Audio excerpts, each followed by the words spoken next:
Kadang, hidup terasa berat, kepala penuh, hati capek, tapi kita nggak tahu harus ngapain. Saya pernah di titik itu, bangun pagi rasanya hampa, kerja cuma jalanin rutinitas, dan malamnya susah tidur karena pikiran nggak berhenti muter. Sampai suatu pagi, saya keluar rumah, pakai sepatu, dan mulai lari. Bukan karena mau olahraga, tapi karena pengen tenang. Waktu itu cuma kuat beberapa menit, napas udah ngos-ngosan.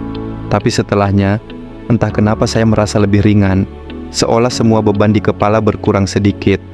Dan disitulah titik berubahnya hidup saya mulai.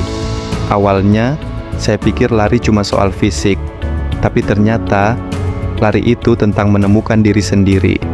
Hari demi hari, langkah saya makin jauh. Yang dulu cuma kuat 1 kilometer, sekarang bisa 5 atau 10 kilometer. Tapi yang paling terasa bukan jaraknya, tapi perubahan di dalam diri. Saya jadi lebih tenang, lebih sabar, dan lebih bisa menghargai proses. Lari ngajarin saya bahwa setiap langkah kecil, kalau dilakukan terus, akhirnya juga sampai ke tujuan. Bukan soal cepat atau lambat, tapi soal konsisten. Dulu saya gampang marah, gampang stres, sekarang saya lebih bisa kendaliin diri. Karena lari ngajarin saya bahwa semua hal butuh waktu, bahkan untuk bernapas pun, kita harus tahu ritmenya. Dari lari, saya belajar jaga tubuh, mulai makan lebih sehat, tidur cukup, dan berhenti bandingin diri sama orang lain. Saya nggak lagi ngejar siapa yang lebih cepat. Saya cuma pengen jadi lebih baik dari diri saya kemarin. Dan ternyata, itu cukup.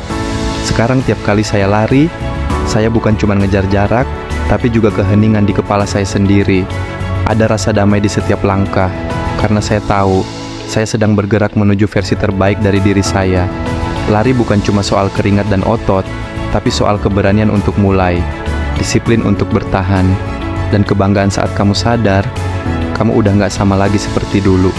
Jadi kalau kamu lagi ngerasa hidupmu berat, coba deh, keluar sebentar, tarik napas pakai sepatu, dan mulai lari pelan. Biar tubuhmu jalan dulu, nanti hatimu bakal nyusul. Percaya, suatu hari nanti kamu bakal lihat ke belakang dan bilang, untung saya mulai hari itu. Karena perubahan besar selalu dimulai dari satu langkah kecil,